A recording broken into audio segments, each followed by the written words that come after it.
Alexandre de Moraes tem a revisão da vida toda em mãos. A participação da Defensoria na revisão da vida toda. Vamos falar sobre isso hoje. Mas, para começar, você sabia que o impacto financeiro real da revisão da vida toda para o INSS, segundo dados oficiais do Conselho Nacional de Justiça, é de pouco mais de 10 bilhões de reais para o pagamento de todos os atrasados e não os valores exorbitantes de até 480 bilhões de reais que foram divulgados pelo governo em outros momentos? Essa diferença gigantesca entre as estimativas oficiais e as apresentadas pela Advocacia Geral da União pode mudar completamente a percepção sobre a viabilidade do pagamento aos aposentados que têm direito à revisão. Outro ponto fundamental é que, ao contrário do que muitos acreditam, não são todos os aposentados que terão direito automático à revisão da vida toda. Apenas quem entrou com ação judicial ou tem processo em andamento pode ser beneficiado.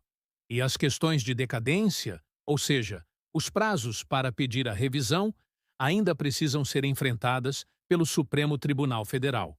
Se você chegou até aqui, comente "Revisão da vida toda já", para mostrar que está atento aos seus direitos e quer ver esse tema avançar.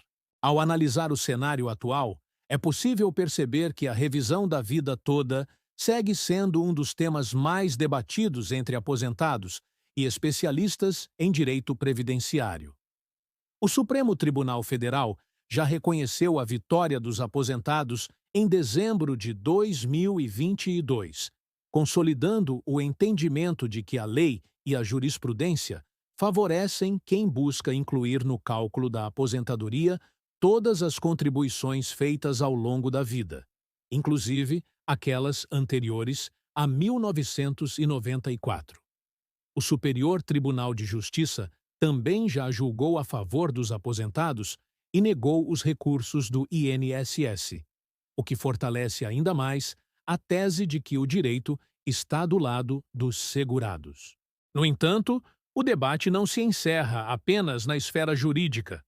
O governo federal, por meio da Advocacia Geral da União, apresentou números inflacionados sobre o impacto orçamentário da revisão, chegando a falar em 48 bilhões de reais em 2020. Depois, 360 bilhões e, mais recentemente, 480 bilhões de reais. Esses valores foram usados como argumento para tentar frear a execução das decisões judiciais, alegando risco fiscal para o país.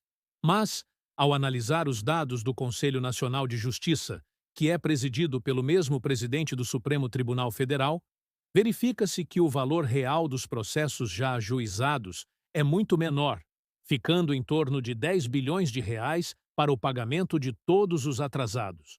Esse dado é fundamental porque desmonta a narrativa de que a revisão da vida toda seria inviável do ponto de vista financeiro.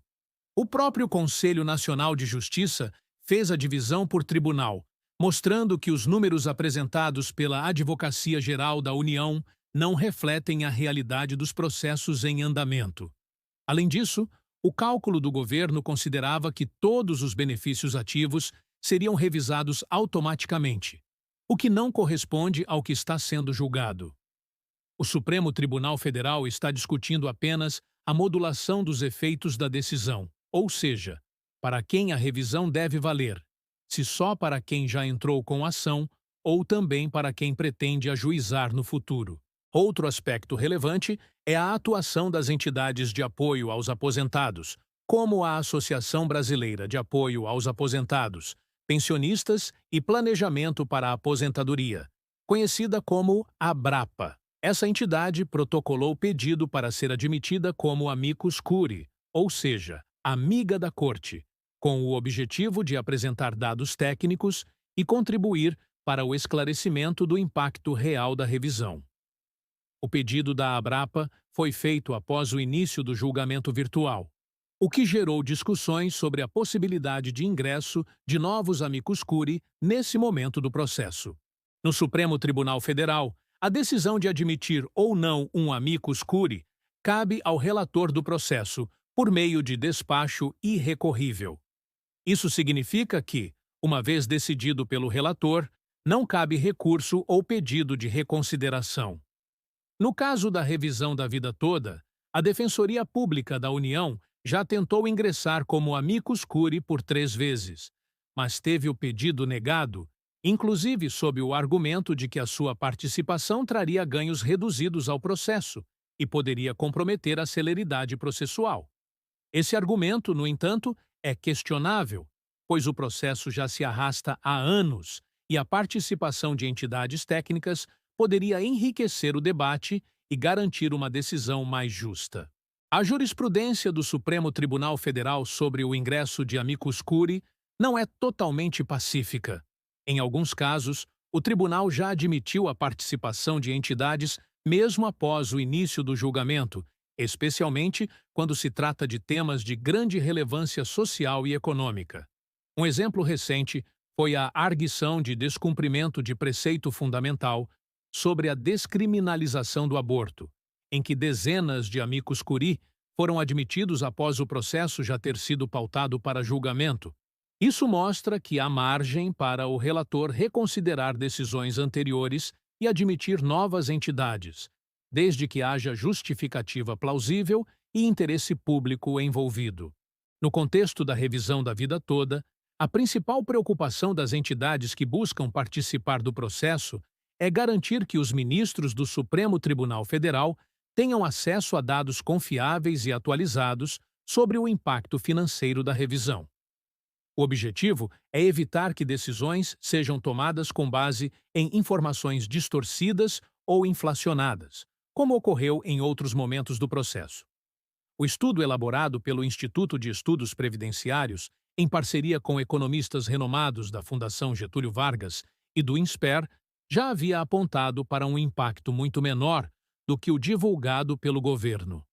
Agora, com os dados do Conselho Nacional de Justiça, essa diferença fica ainda mais evidente. Além da questão financeira, a revisão da vida toda envolve discussões sobre prazos processuais, decadência e modulação dos efeitos da decisão. A decadência é o prazo de 10 anos para pedir a revisão do benefício, contado a partir do primeiro pagamento. Isso significa que quem já teve o benefício concedido há mais de 10 anos pode não ter direito à revisão, salvo em situações específicas. A modulação dos efeitos, por sua vez, é a definição de a partir de quando e para quem a decisão do Supremo Tribunal Federal deve valer. O tribunal pode decidir, por exemplo, que a revisão só se aplica para quem já entrou com ação até determinada data, ou para quem tem processo em andamento. A discussão sobre a possibilidade de ingresso de novos amicus curiae após o início do julgamento virtual é relevante porque, em muitos casos, informações técnicas e dados atualizados só chegam ao conhecimento do tribunal nesse momento. O próprio Supremo Tribunal Federal já reconheceu em outros julgamentos que a participação de entidades especializadas pode contribuir para a formação de uma decisão mais justa e equilibrada. No caso da revisão da vida toda, admitir a Abrapa como amicus curiae permitiria que os ministros tivessem acesso aos números oficiais do Conselho Nacional de Justiça, evitando decisões baseadas em informações equivocadas. Outro ponto importante é o compromisso assumido pelo Brasil perante organismos internacionais, como a Organização das Nações Unidas e a Organização Internacional do Trabalho, de garantir a proteção dos direitos dos aposentados e pensionistas. A revisão da vida toda é uma medida que busca corrigir distorções no cálculo dos benefícios, assegurando que todas as contribuições feitas ao longo da vida sejam consideradas. Negar esse direito com base em argumentos financeiros infundados pode representar uma violação desses compromissos internacionais e comprometer a confiança dos cidadãos no sistema previdenciário. A atuação da Defensoria Pública da União também merece destaque. Essa instituição é responsável por defender os interesses de pessoas hipossuficientes, vulneráveis, pessoas com deficiência e idosos, que não têm condições de arcar com os custos de um advogado particular.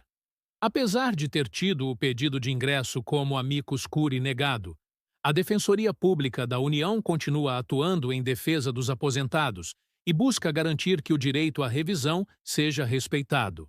O fortalecimento da Defensoria Pública da União, inclusive com o aumento de orçamento, é fundamental para que mais pessoas possam ter acesso à justiça e à defesa de seus direitos previdenciários.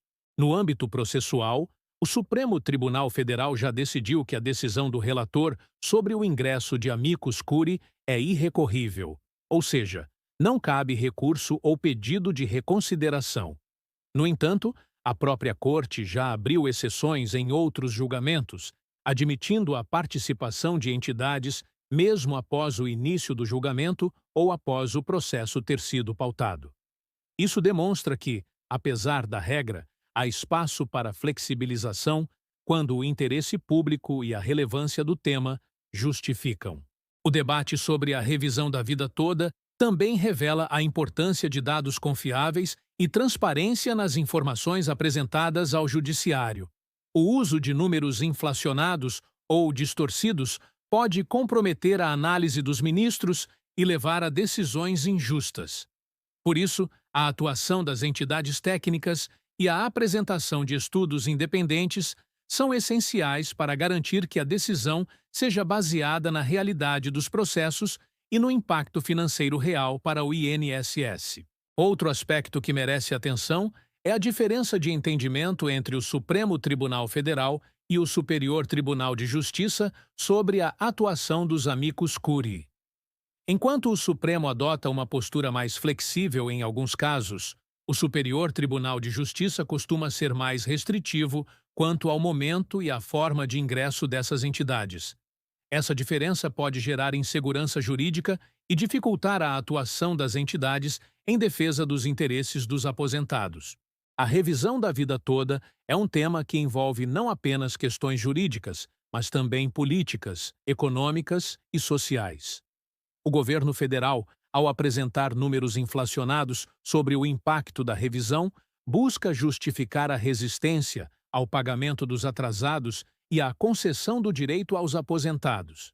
No entanto, os dados do Conselho Nacional de Justiça mostram que o impacto real é muito menor e perfeitamente administrável pelo orçamento da Previdência Social.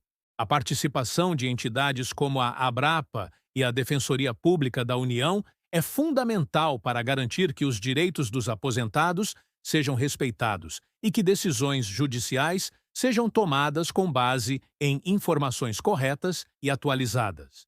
O Supremo Tribunal Federal tem a responsabilidade de analisar não apenas os aspectos jurídicos, mas também o contexto social e econômico em que a decisão será aplicada. Por fim, é importante destacar que a luta pela revisão da vida toda não se encerra com a decisão do Supremo Tribunal Federal. A execução das decisões judiciais, o pagamento dos atrasados e a garantia do direito aos aposentados dependem da mobilização da sociedade, da atuação das entidades de classe e do acompanhamento constante dos processos. O acesso à informação de qualidade, a transparência nos dados e a atuação independente das instituições são fundamentais para assegurar que a justiça seja feita e que os direitos dos aposentados sejam efetivamente respeitados. A revisão da vida toda representa uma oportunidade de corrigir distorções históricas no cálculo dos benefícios previdenciários e de garantir que todos os anos de contribuição sejam reconhecidos e valorizados. O debate sobre o impacto financeiro, a participação das entidades técnicas e a atuação da Defensoria Pública da União são elementos centrais para a construção de uma decisão justa e equilibrada, que respeite os direitos dos aposentados e assegure a sustentabilidade do sistema previdenciário. Se você acompanhou toda essa explicação e quer reforçar a importância do tema, não esqueça de comentar "Justiça para os aposentados já", para mostrar que está atento e engajado na defesa dos seus direitos.